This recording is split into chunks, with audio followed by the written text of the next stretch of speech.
kardom nilimen manaing tipi nili arta laki ning kaning koi nili rong laki samelangso nili parishamen laki tokmaka parish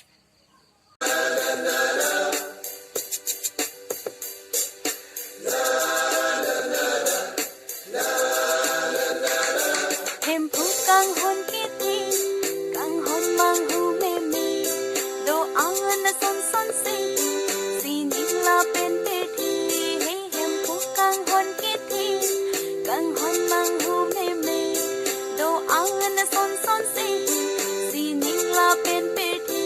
hey hey nang do be chi hempu ni li kai ki in do be chi nang phan ni li kai ki nang dak nang tur pi thi ve chi kai ki hempu ra nang ki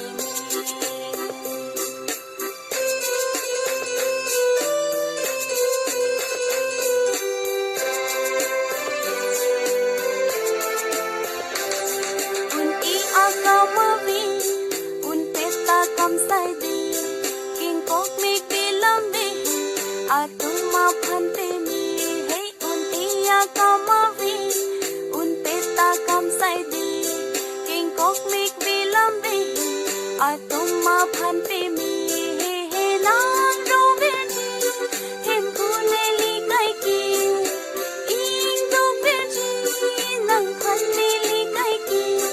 nang dak nang tur pi thi ve chi kai ki hem pu ra nam ki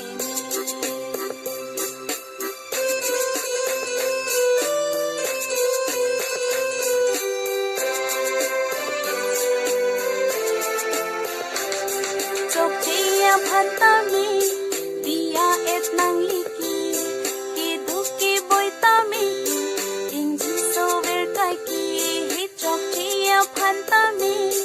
dia et nang li ki du ki boy ta mi ing ji so ver kai ki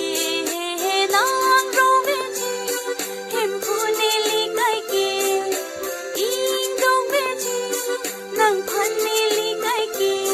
nang dak nang tur pi thi ve chi kai ki hem pu ra nam ki pardon tum bang pho chalang sik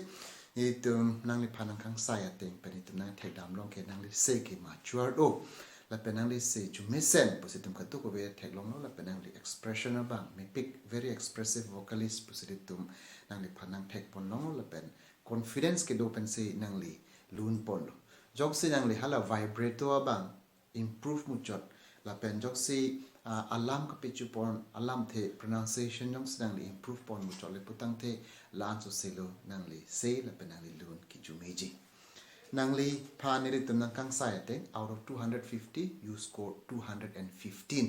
215 is a big score congratulations nil tu mardeng pen nang li lun atraga kimi long li putang te pini pena bang bok nang li second round ki lu tum lo kardo